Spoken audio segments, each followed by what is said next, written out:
Hi, this is Jim from Safety Wars. Before we start the program, I want to make sure everyone understands that we often talk about OSHA and EPA citations, along with some other regulatory actions from other agencies, legal cases, and criminal activity. Everyone is innocent until proven guilty in a court of law. Proposed fines are exactly that, and they are often litigated, reduced, or vacated. We use available public records, news accounts, and press releases. We cannot warranty or guarantee the details of any of the stories we share, since we are not directly involved with these stories, at least not most of the time. Enjoy the show.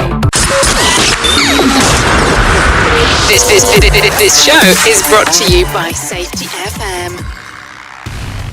And from the border, you got the microphone here. From the border of liberty and prosperity and the highway to the north, this is Safety Wars. For Wednesday, May 15, 2024. How's everyone doing? Still working on things here. Had a very busy weekend and last 2 days working on a lot of plans and internationally related work. How's everybody doing out there today?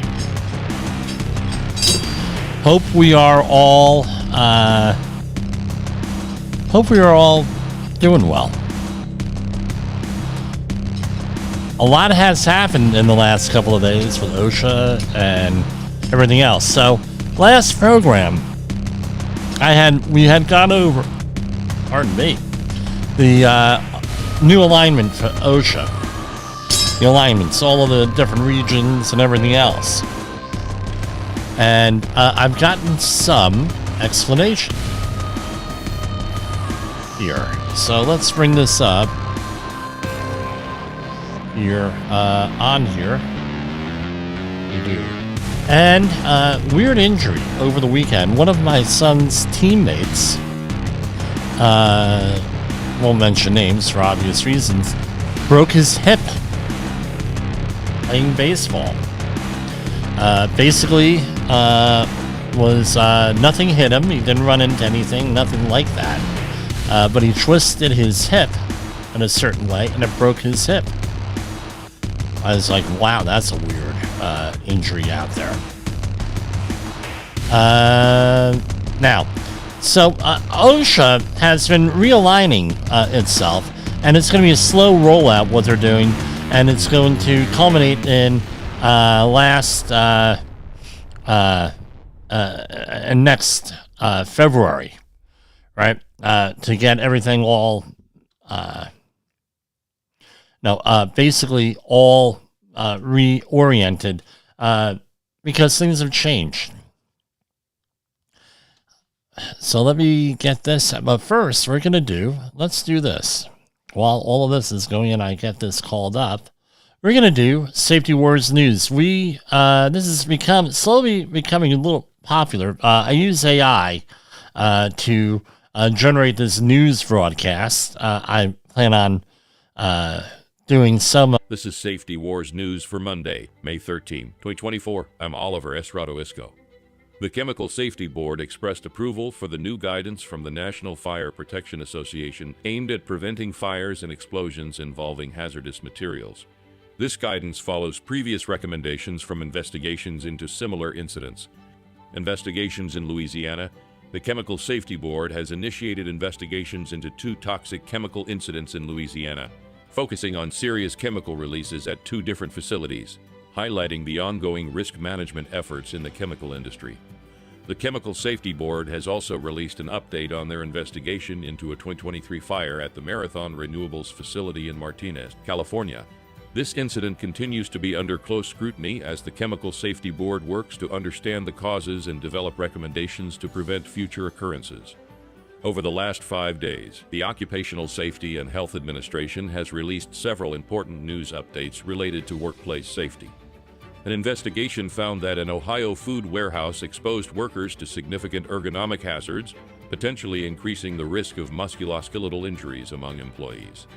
The Occupational Safety and Health Administration and the National Demolition Association have renewed their alliance to improve safety measures for demolition industry workers, aiming to enhance protections against common risks in demolition operations. A new emergency temporary standard has been issued to protect workers from the coronavirus.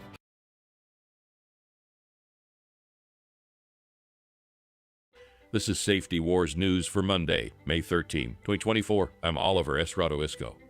The Chemical Safety Board expressed approval for the new guidance from the National Fire Protection Association aimed at preventing fires and explosions involving hazardous materials. This guidance follows previous recommendations from investigations into similar incidents. Investigations in Louisiana. The Chemical Safety Board has initiated investigations into 2 toxic chemical incidents in Louisiana, focusing on serious chemical releases at 2 different facilities, highlighting the ongoing risk management efforts in the chemical industry. The Chemical Safety Board has also released an update on their investigation into a 2023 fire at the Marathon Renewables facility in Martinez, California.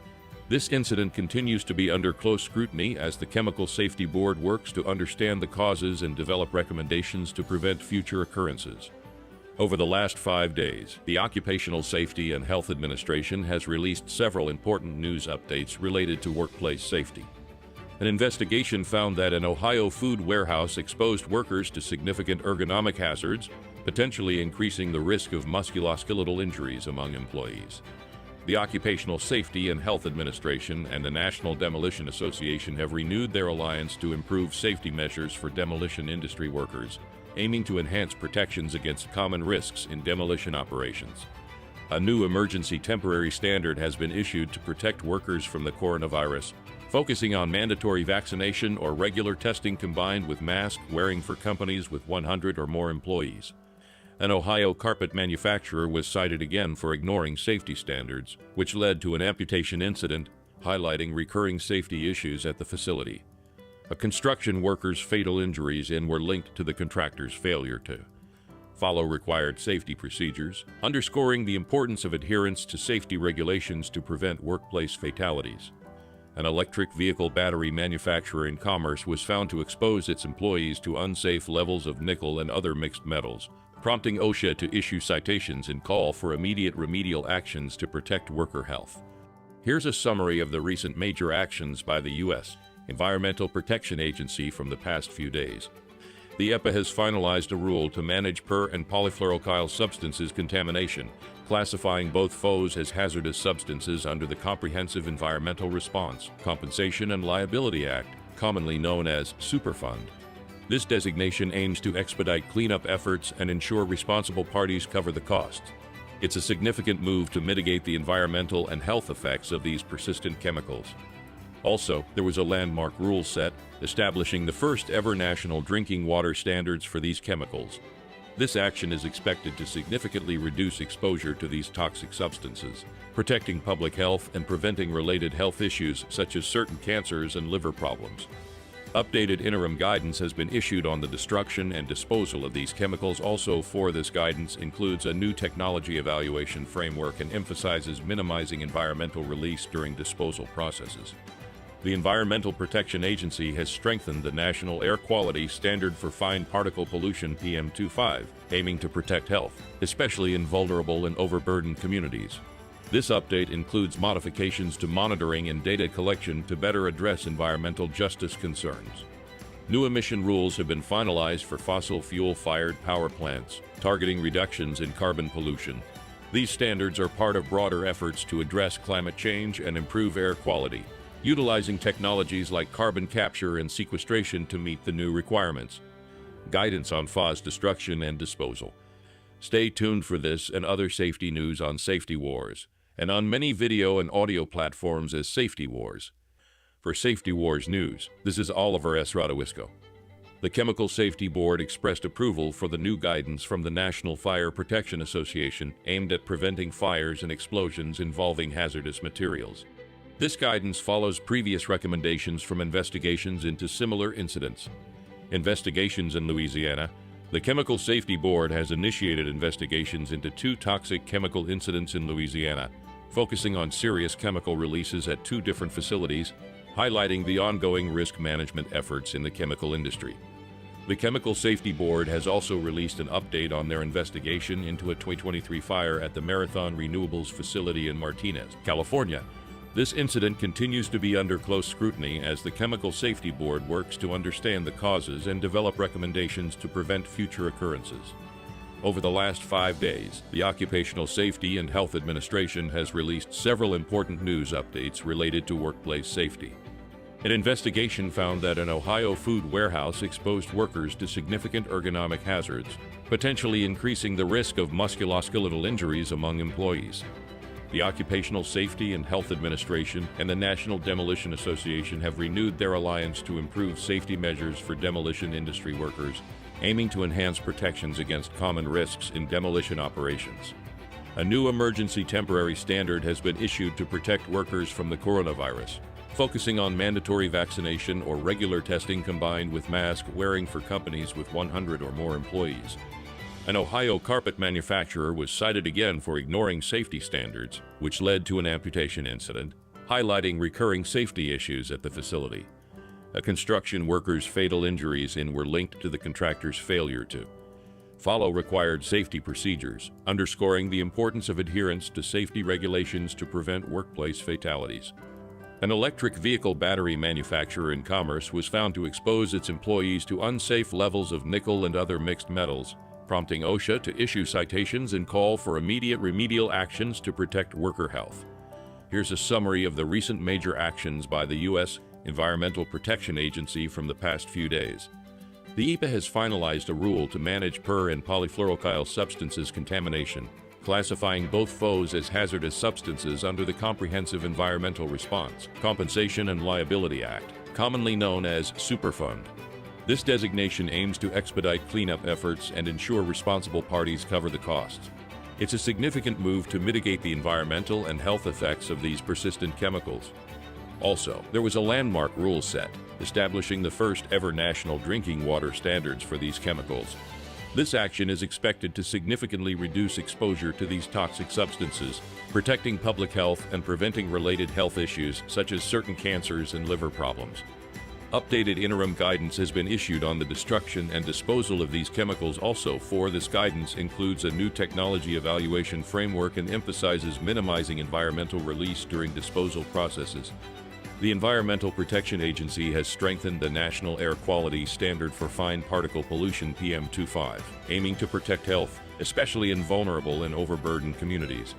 This update includes modifications to monitoring and data collection to better address environmental justice concerns. New emission rules have been finalized for fossil fuel-fired power plants, targeting reductions in carbon pollution. These standards are part of broader efforts to address climate change and improve air quality, utilizing technologies like carbon capture and sequestration to meet the new requirements. Guidance on FOS destruction and disposal. Stay tuned for this and other safety news on Safety Wars and on many video and audio platforms as Safety Wars. For Safety Wars News, this is Oliver S. Radoisco. Is your safety training old, stale, and hackneyed? Is your safety trainer still preaching a warped version of behavior-based safety? How about safety training that actually addresses your hazards in your workplaces and is not standardized baloney from 25 years ago? Contact the Safety Wars team at safetywars.com or call Jim Polzel at 845-269-5772. Remember, if you're receiving this message, you are the solution to unsafe workplaces.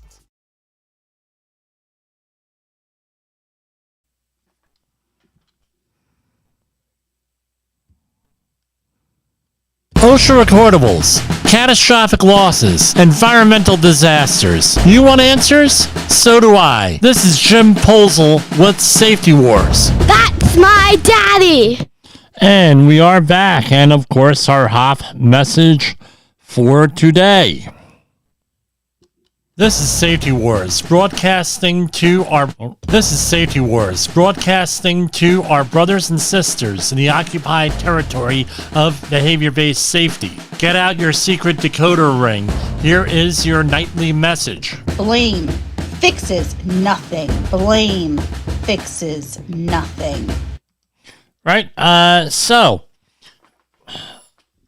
been having some fun with AI. And if you are a subscriber to ChatPro AI thing, we use it for some things like for writing some news, some of the news, right? Safety Wars news and some of the other things there. And we're doing some other stuff, and it's kind of scary because this week they release Chatpro 4.0, not 4.0 for 4.0, 4.0. Why O? I have no idea. And I tell you what, it's kind of scary.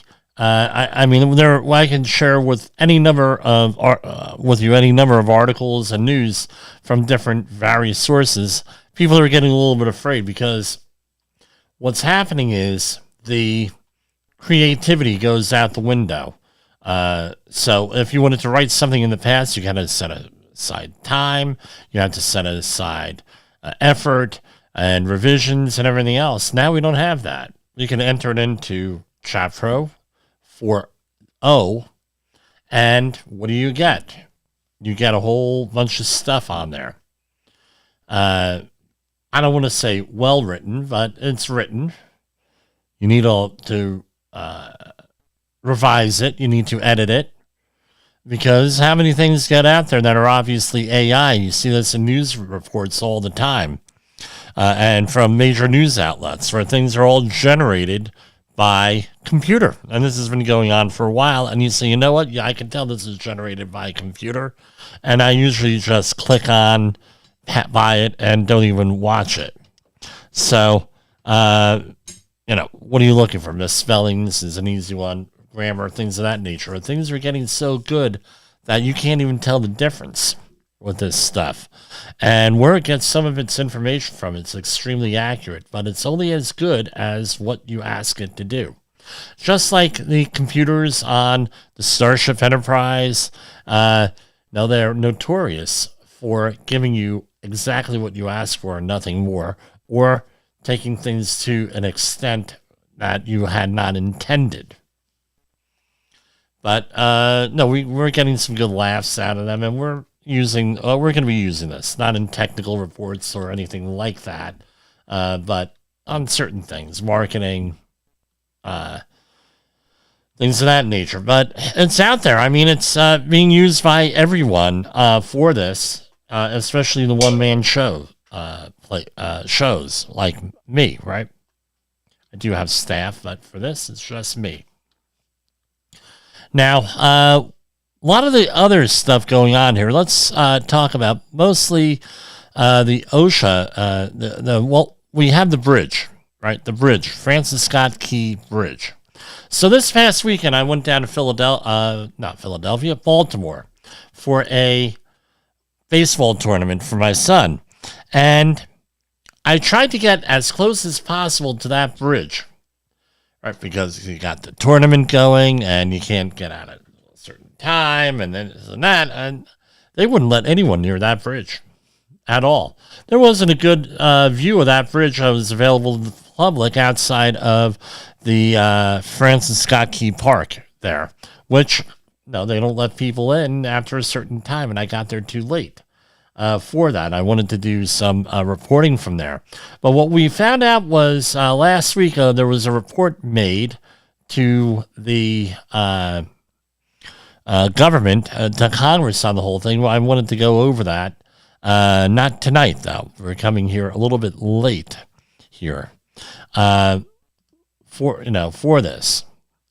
On this, it's pretty interesting. They blew up the rest of the bridge and demoed this. This is similar to what they did here a couple years ago with the Malcolm Wilson Tappan Zee Bridge from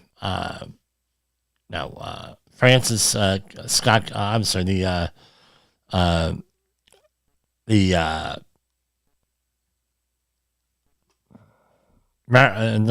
the Malcolm Wilson Tappan Zee Bridge, where they ran into a little bit of a snag and they abandoned part of the bridge for a demo because it was in that bad of a shape. I used to freak my wife out by watching a lot of these shows on the Discovery Channel was one of them, and a couple of other channels. Major disasters. And we lived in Rockland County. Should we go over, this is pre-pandemic, should we regularly go over to Westchester County to work? And Westchester County should have to cross the Tappan Zee Bridge, and that thing was literally falling apart. big chunks falling into the water because it was built right after World War II during the Korean War, and a lot of the good steel went to the war effort. And they got this thing, and they knew it was only going to last 50 years. It lasted almost 60 years, and it was, and in the meantime, all the piers and everything were rotting away and getting eaten by microorganisms, so they had to replace it. Interesting thing, on one side of the river, that's the widest part of the Hudson River, they could not hit bedrock, so they had to put the piers down, I believe that's the word, and the columns into on mud. So I am going to do a share screen here. This is from the Francis Scott Key disaster here. Hold on. So this is the contact of, this is from the NTSB, National Transportation Safety Board.gov. Again, this is not copyrighted. This is a government report. There is a investigation of the preliminary report was released yesterday. Well, let's see some of the highlights here. There were 8 injuries, 6 were fatal with this. Happened at 1:29 local time. On March 26, 2024, at about 01:29 hours Eastern Daylight Time, 947-foot-long Singapore flag cargo vessel container ship Dolly was transiting out of Baltimore Harbor in Baltimore when it experienced a loss of electrical power and propulsion, struck the southern pier supporting the central truss spans on the Francis Scott Key Bridge. A portion of the bridge subsequently collapsed into the river, and portions of the deck and the truss spans collapsed onto the vessel's forward deck. A 7-person road maintenance crew employed by Brawner Builders, which was contracted by Maryland DTA, and 1 inspector employed by Eborn Enterprises as subconsultant to the MDTA were on the bridge when the vessel struck it. The inspectors escaped unharmed. And one of the construction crew members survived with serious injuries. The bodies of 6 fatally injured construction crew members have been recovered. One of the 23 persons aboard the Dolly was injured. Again, this is a government report, so it's non-copyrighted. This is what it looked like, and what they ended up doing was demoing this. And my question is, are the workers still on that ship? Right, or did they get them off? Because I tell you what, they weren't letting them off. One, because you're a captive audience, right? That's one thing. I don't know if that's what their thinking is, but the minute you let them off the ship, how do you know that they're not going to disappear? Then you don't get any information. So they kept them on the ship, and I think it was more or less like a limbo, right, on the ship where they had left the United States, technically, I guess, and struck the bridge. Now, what do you do with them? So, Coast Guard, what a wreck that ship was. Right? The U.S. Coast Guard classified this accident as a major marine casualty. Yeah, no crap. Right? And the NTSB, according to its memorandum of understanding with the Coast Guard, is the lead federal agency for the safety investigation, and in response to the accident, traveled to Baltimore.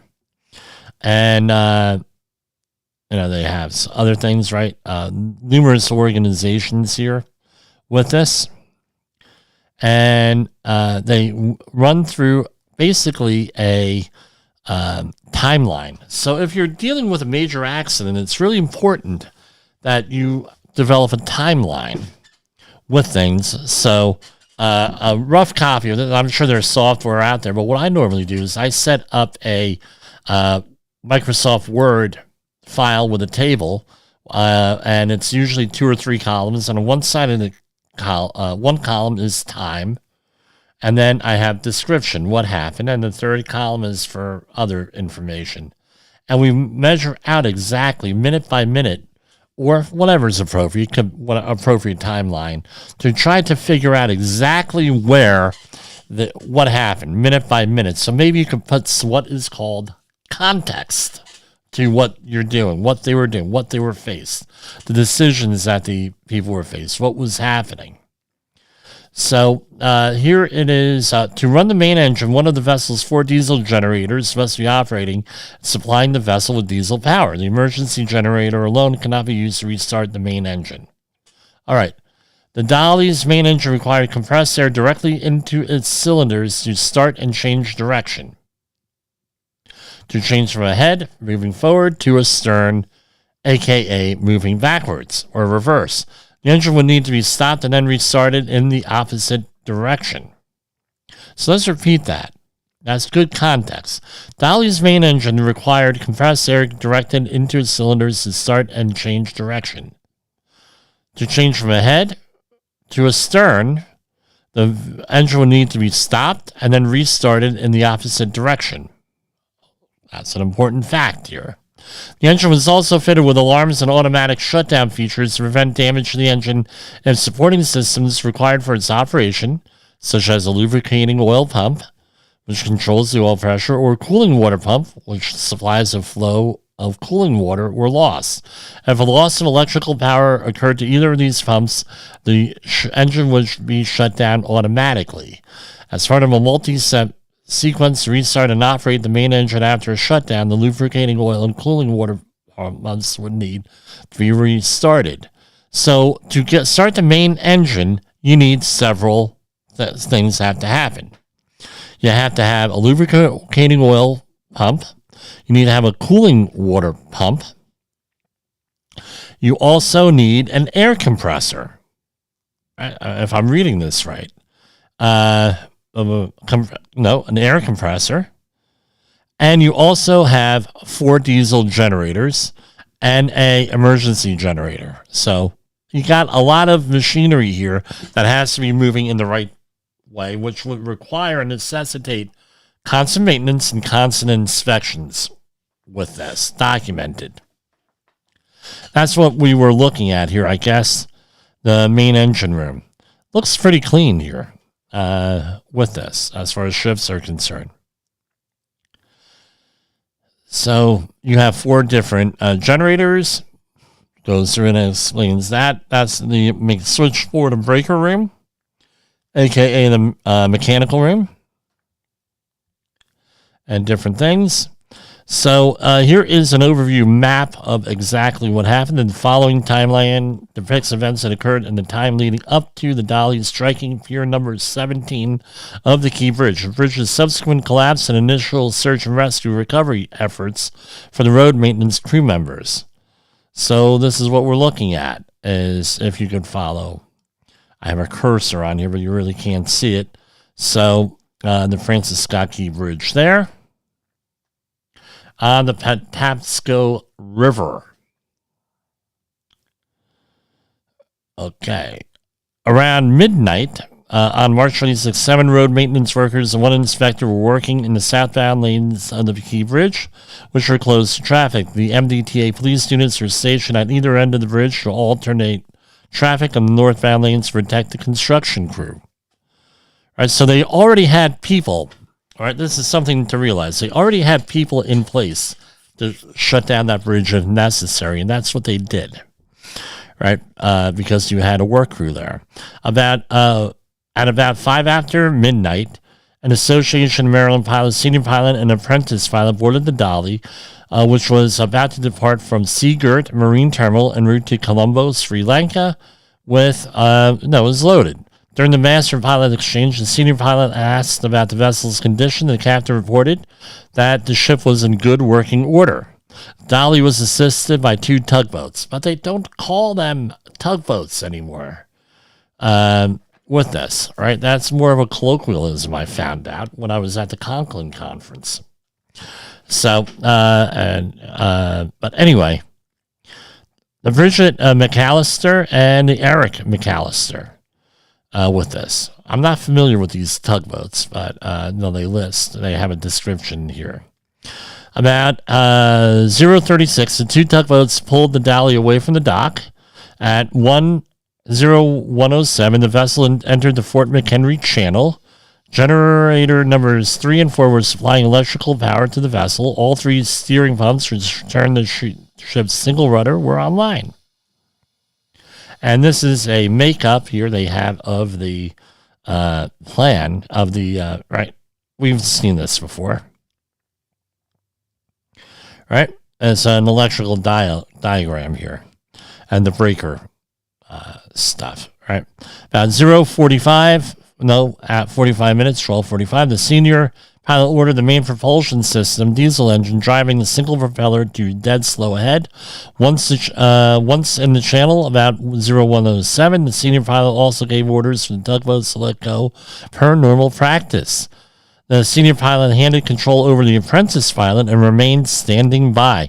The head engine orders given during the maneuvering would have generally corresponded to the estimated shift needs. About 01:09, the main engine speed was increased to slow ahead. The apprentice pilot ordered a course of 141 degrees to transit underneath the bridge. And here's a maneuvering table copy here, right? And at about 01:25, the dolly was 0.6 miles or 3 ship lengths from the key bridge when electrical breakers that fed most of the vessel's equipment and lighting unexpectedly tripped. This caused the first blackout, aka loss of electrical power, to all shipboard lighting and most equipment, including the main engine cooling water pumps, which controlled the engine cooling water pressure and steering gear pumps, which, according to what we just read, will shut down the engines. The main propulsion diesel engine was independent of the vessel's 4 diesel-driven electrical generators. However, the loss of electrical power to the pumps required for its operation resulted in the main engine being automatically shut down. That's something, right?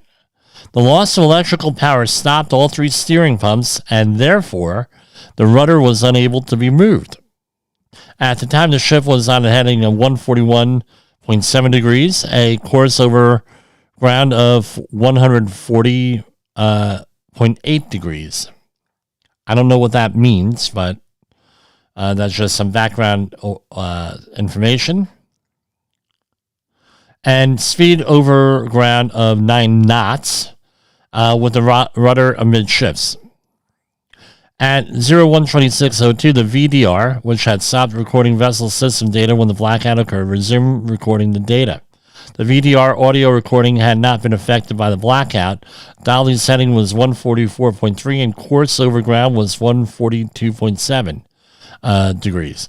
Its speed over ground was 8.6 knots. Again, this is your timeline.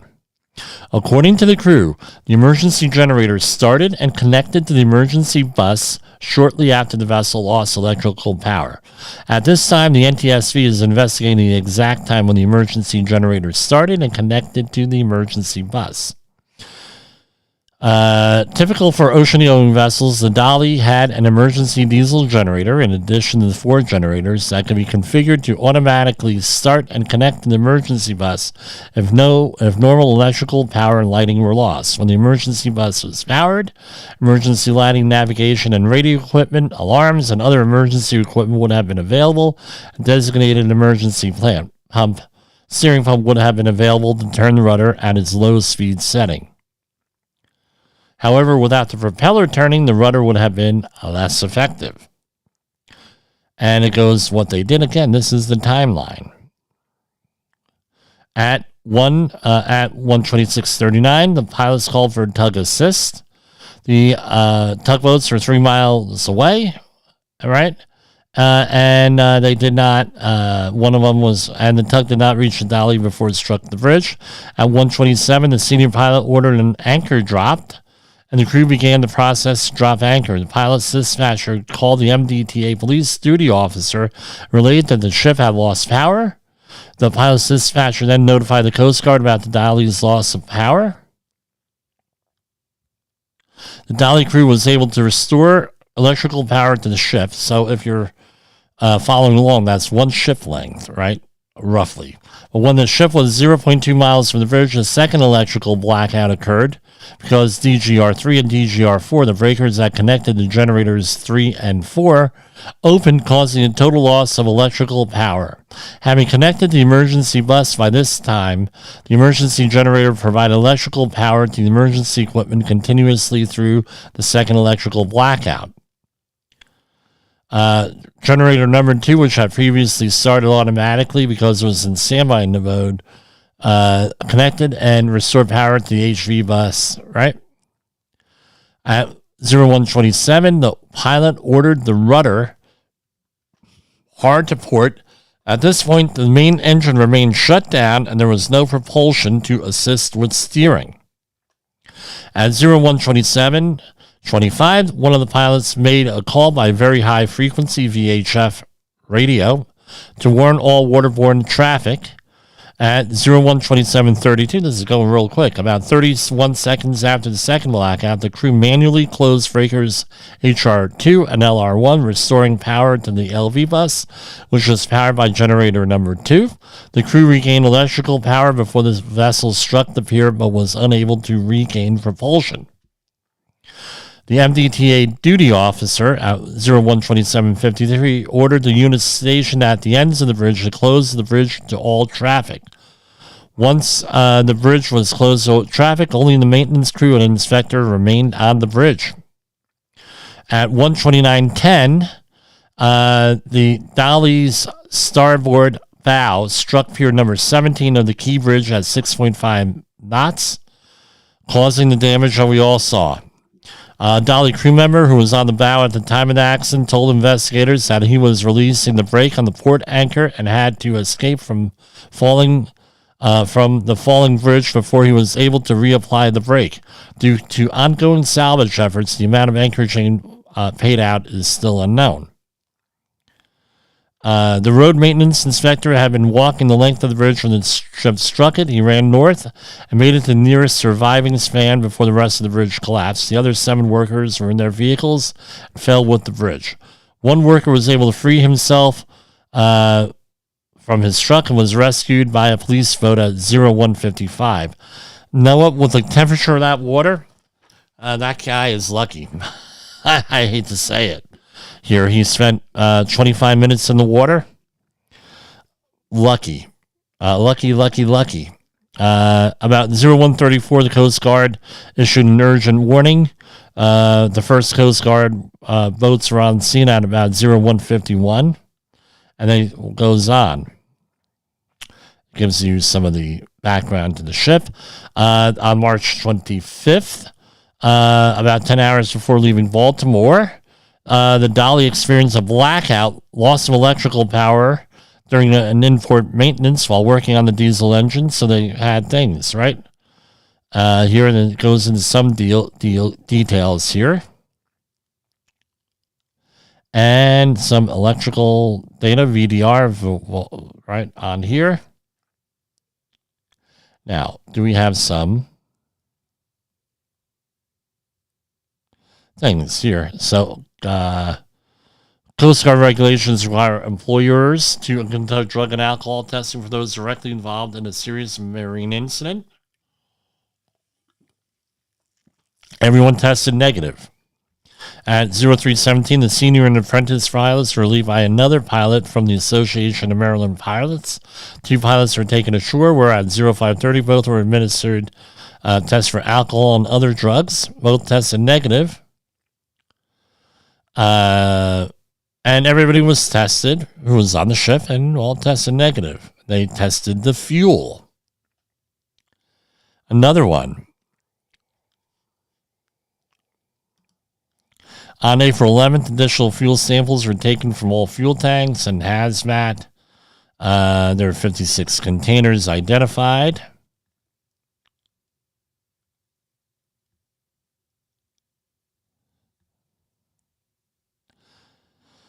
Pretty nice preliminary reports. So if you want to know about this, they go into the history of the Francis Scott Key Bridge. Again, you want to do this. It's very in-depth. When you're involved in an accident investigation, you want to know investigate this. This is all part of it. The background. This is a very good template to use. Pure protection with this. Now let's get down. No, the bridge inspections and ongoing activities here.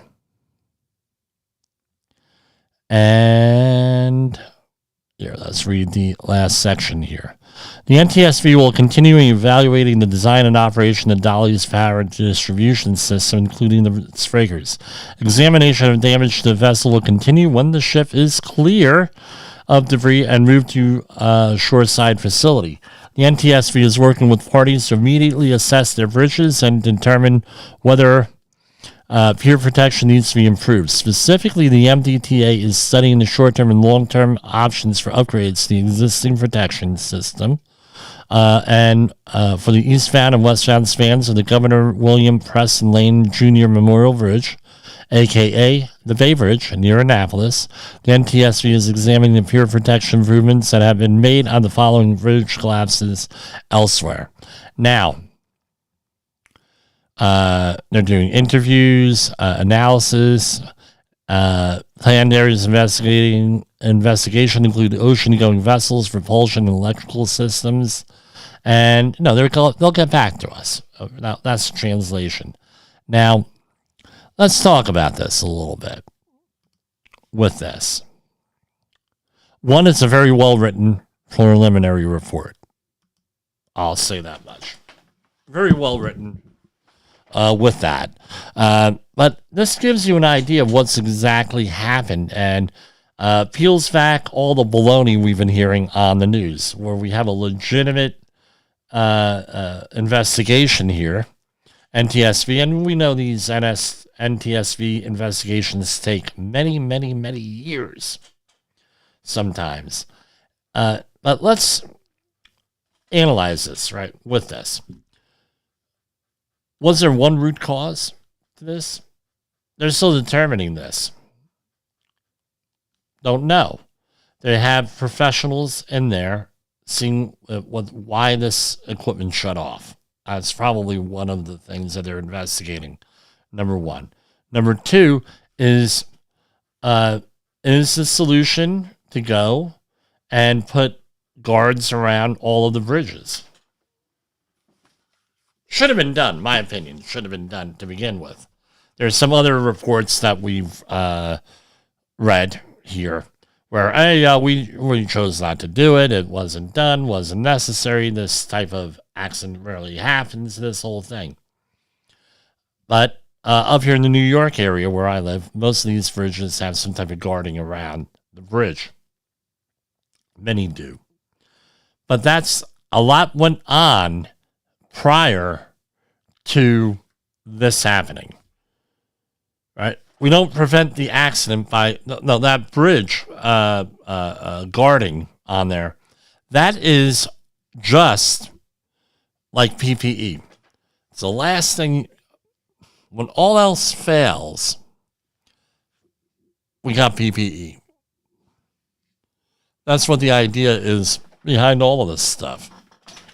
So what's my point here? When an accident like this, and whether it's this or any other accident, you have to figure out what the context is. You got to do the timeline. Why did these engines fail? I'm sure that they're going to get to the bottom of it. Was there a was this not designed right? Why were these things faulting? Why were they tripping, right? All this stuff goes into that. But that's, again, we're the only program that I know of that actually takes out these reports and reads them here. And that's the advantage of here one of these big stories that we try to cover what actually happens. Because we're not about the 10 or 15-minute soundbite. I equate what goes on, what people expect out of accident investigations. Well, I call them the one-pagers. We want a one-page report. Well, one-page report, we can do a one-page report. Hell, we can use AI to write a one-page report now, as of yesterday. Not that it's going to mean anything. But what we need to do is get to the bottom of things and find out what the context is and everything else with this accident. here. Some of the other things going on. I don't know. We've been at this for 44 minutes here. Let's see what else we have with OSHA, right? So some of the major press releases here. Now, last week we had talked about this division here with, by the way, another barge hit a bridge in Galveston, right, tonight. So you can you imagine the, it caused an oil spill, but can you imagine now the scrutiny that this stuff is going to have here with this? Which needed to happen, I guess. Some of these other stories, I got to take this off a share because I have, this is a copyrighted article here. So, hold on. All right. So, way back in the day, teenager, right, in the 80s, they started coming out with the government could regulate your thought. And you're going to say, well, what do you mean, Jim? And it's controversial out there is the hate crimes, right?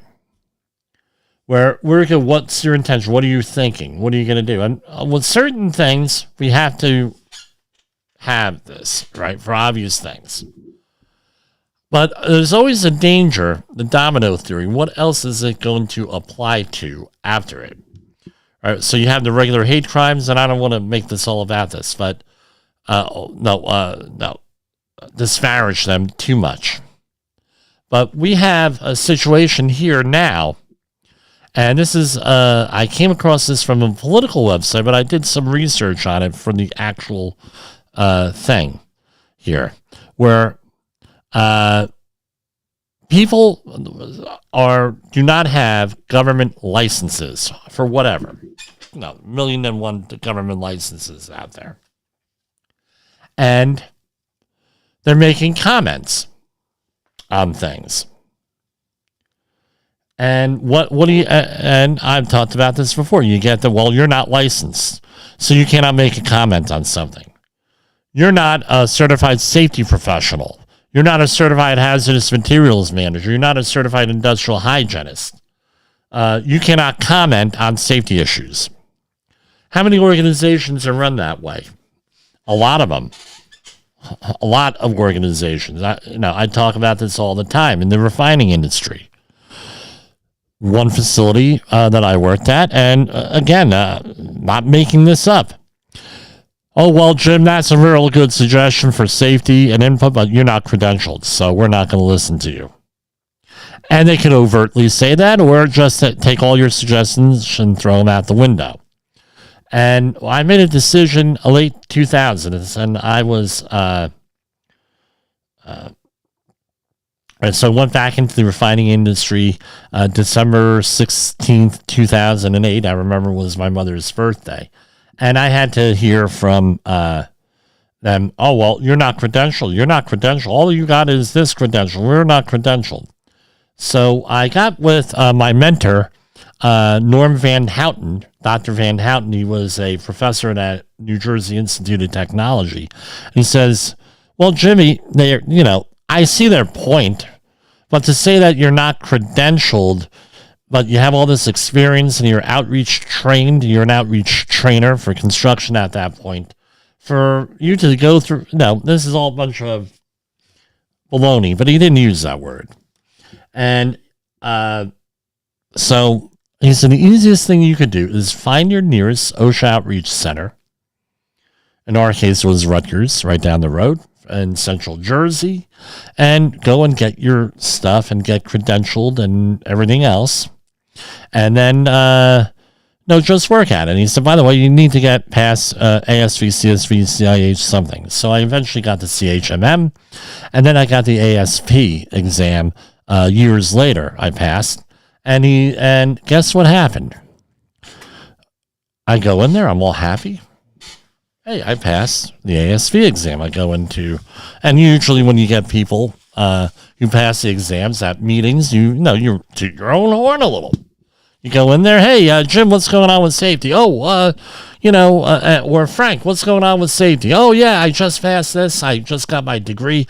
I just got this. I got this credential, blah, blah, blah. Very common thing in that corporate culture, and everybody gives you a clap. And then all of a sudden, Frank isn't working there 2 or 3 weeks later. I find this out ex post facto, after the fact. I say, oh, yeah, I passed part 1 of the CSV exam, the ASV. Oh, very good, Jim. You passed the ASV. All of a sudden, they didn't want me there. And what do you think? Why do you think that is? If you are credentialed and there's a safety issue, they got to listen, at least in their corporate culture. They have to listen because now you got letters after your name. You have a higher burden. You have an ethical burden. In some cases, a higher legal burden, depending on what you have. So they don't want you around. And then once I passed the second part of the exam, the CSV exam, this is not Jimmy bragging here, by the way, not me bragging. What do you think happened then? Then word on the street was, well, we don't want CSVs on the job. Because now, guess what? The people who are saying, you're not credentialed, blah, blah, blah, blah, blah. All of a sudden, I have more credentials than all of them because I took every continuing ed class at Rutgers and other organizations offered, and I ended up getting everything. Now it's to the point where I have to go to obscure places to get credentials renewed because I've gotten everything. So I can't go back there. I got to go to other places. Now, you can say, well, Jim, what you went out on a tangent, blah, blah, blah. Here we have a situation, and it's not only this person, it was many different organizations, and there were several lawsuits where we have a situation here. There was a guy a health coach, woman, I imagine this woman, Heather Kokesh Del Castillo. She received a cease and desist letter when regulators caught her talking about kale without a dietitian license in Florida. She was, we have another person, faced prosecution, Kim Billups, and this is from North Carolina Journal, faced prosecution for talking about city landmarks without a tour guide license in South Carolina. An end-of-life dolus, I don't know what that is. A dolus, I don't know what that is. Gila Murphy and Donna Heiser got busted for talking about in-home wakes without a funeral director license. So what it came down to was this. Anyone who speaks for a living can come under attack. There was another guy who had a degree in electrical engineering, and he did the math on red light cameras after his wife got it taken in Oregon, and using a calculator on the dining room table, right? But when Yorlson spoke up about flaws in the automated traffic enforcement system, the state hit him with a $500 fine for unlicensed practicing of engineering. Occupational licensing boards set up to regulate conduct frequently stray into the realm of speech. They flex their authority as modern censorship panels, and the problem is getting worse. So this guy here, this guy, what was his name? Mats Jarlstrom, and then we have another guy what I always say, and I said this back in 2009 in Westchester, or 2010 in Westchester, where somebody was denied a right to carry law for a gun, right? And where in most other states, you would have been issued the right to carry. You would have had gotten the license. Westchester County decided, no, we're going to reject it for blah, blah, blah, blah, blah reasons. It's not germane to our discussion here. And I said to my wife, I said, I think after reading, and I was talking to people in town and things like that, I said, no, they done messed with the wrong guy there, I think. I said, I think they're going to rue the day. And what do you think happened? Eventually, This guy had enough resources and enough know-how and hired the right attorneys, and they had all of the gun laws, many gun laws overturned in the United States for concealed weapons permit. So with this guy here, a guy by the name of Wayne Nutt, he volunteered as an expert witness in a negligence case involving a storm drainage system. The board concluded that those opinions had been misdemeanors and told the man never to write or testify about engineering matters again. But he had a background in engineering. The board's investigation had nothing to do with improper conduct. Nutt worked 45 years as a chemical engineer for DuPont and other companies, so he knew how to follow standards.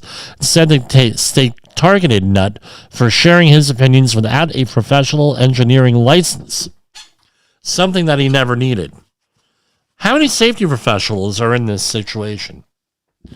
A boatload. The answer? A boatload. A lot of, I would say most. Most people do not have letters after their name. Most people, the safety field is very often self-taught, autodidactic field. It's self-taught. So here we have a situation where they done pissed off the wrong team. This other guy, Jarlsson, pissed them off. So what did they ended up doing? They took everything through the courts. An organization, I'll give them a plug, Institute for Justice, represented him, and they went through the whole thing and appealed. So, and it's a mixed bag.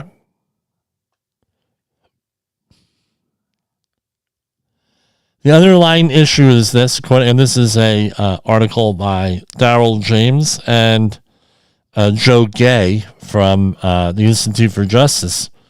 Experts and professionals have the right to express themselves. Their opinions matter even when the topic is something technical like a design of a public work. So the question is, especially in the legal sense, when you go to court, is this free speech or is this conduct? With that, I don't know. It's a bad thing. Basically, this all goes from builds on the 2018 Supreme Court ruling that bans the government from claiming unfettered power to reduce a group's First Amendment rights by imposing licensing. Speech is not unprotected merely because it's uttered by professionals. So, take it for what it's worth. You have a right to free speech. Well, with that, and you have a right to opinion, and it's a gray area, and it's being litigated. So, what's my advice? Be careful out there, and be careful what you say. And the thing is this: with the safety war that we always fight here, we have an issue here. Now, are you ignoring people in your organization because they don't have the credentials, but they are the experts in what they do? Right?